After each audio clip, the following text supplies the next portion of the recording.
जय गुरुदेव। पागलनाथ के साथ चर्चा हुई तो मालूम हुआ कि वे बिहार के रहने वाले हैं, पढ़े लिखे नहीं हैं। परेशान होकर साधु बन गए थे। अनेक वर्ष स्मशान में रहे हैं। अब से पहले ऋषिकेश में रहते थे। उन्हें सांस की बीमारी थी जो डॉक्टरों का इलाज कराने पर भी ठीक नहीं हो सकी थी। उन्होंने जो नुस्खा बताया था उससे उन्हें फायदा पहुंचा था। नाथ पंथ की दीक्षा लेने के बाद उनका नाम पागलनाथ पड़ा था। उन्होंने बताया कि साधुओं में भी अपनी महत्ता प्रकट करने के लिए राजनीति चलती है।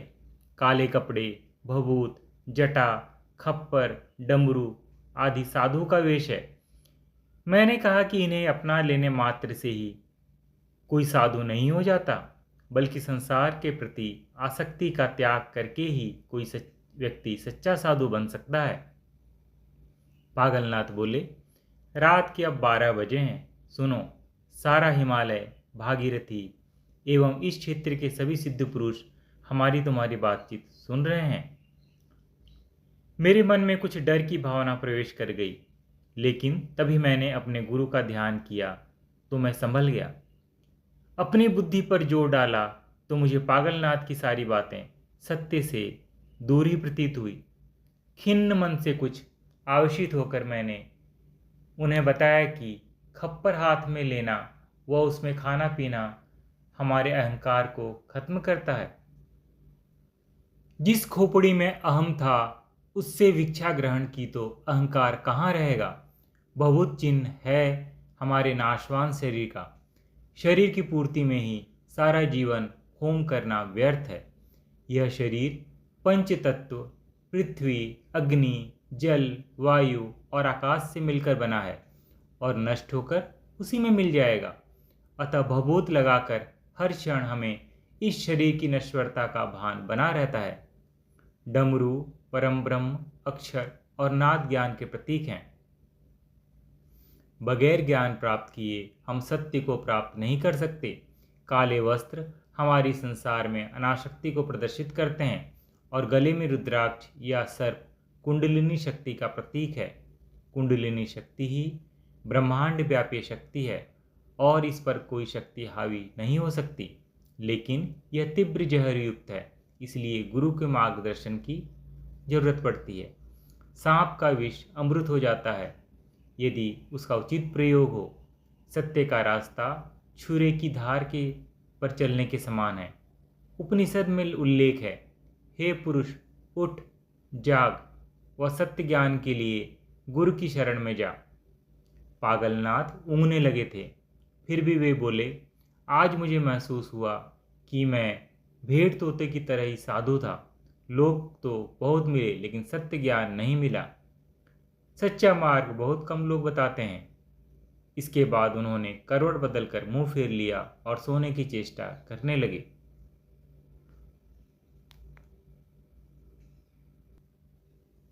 उनके कथन की व्यंग्य ध्वनि को महसूसता हुआ मैं सोचने लगा कि औघड़नाथ पाखंडी हैं। सांस की बीमारी खत्म करने का नुस्खा बता रहे थे और स्वयं सांस के रोगी हैं। साधु वेश में भिक्षा मांगकर पेट पालने वाले पाखंडियों ने धर्म का नाश कर दिया है। पुराणों में वर्णित कुछ कल्पित घटनाएं सुनाकर ये स्वार्थी लोगों को ठगते हैं। ऐसे लोगों को दान देकर, भिक्षा देकर हम भी भारत के गौरव को कहीं कम ही करते हैं। आज भ्रमण में मैंने यही पाया कि गंगोत्री में जितने साधु, भिखमंगे, नाथ, नागा व पंडे थे, उतने यात्री नहीं थे। एक एक यात्री पर पंडे, साधु, भिखमंगे ऐसे टूट पड़ते हैं जैसे शिकारी शिकार पर। कुछ आश्रम सहृदय उदार लोगों ने सेवा भाव का उद्देश्य सामने रखकर बनवाए हैं, जैसे दंडी स्वामी, मौनी बाबा, काली कमली वाले, वेदांत आश्रम, पंजाब सिंध क्षेत्र आदि। लेकिन आज इनमें से अधिकतर कुछ स्वार्थी पंडों के कारण लूट के अड्डे बने हुए हैं। गंगोत्री जैसे परम पावन तीर्थ पर शांत अलौकिक वातावरण में पतित पावनी गंगा के किनारे किनारे बैठे भिखमंगे पैबंद की तरह दिखाई देते हैं। जब कोई विदेशी अतिथि प्रकृति के सौंदर्य का पान करने यहाँ आता है तो ये भिखमंगे उचक उचक कर भीख मांगते हैं। गंगोत्री क्षेत्र में अधिकतर साधु सन्यासी शिक्षित नहीं हैं, अतएव वे जिज्ञासुओं विशेषकर विदेशियों की जिज्ञासा शांत नहीं कर पाते। कुछ संत शिक्षित हैं और अंग्रेजी भाषा भी जानते हैं, तो वे किसी अबुझ कारण से विदेशियों से घृणा करते हैं। यदि कोई विदेशी उनसे बात करता है तो उनकी नज़र भौतिक सुख साधनों पर ही लगी रहती है।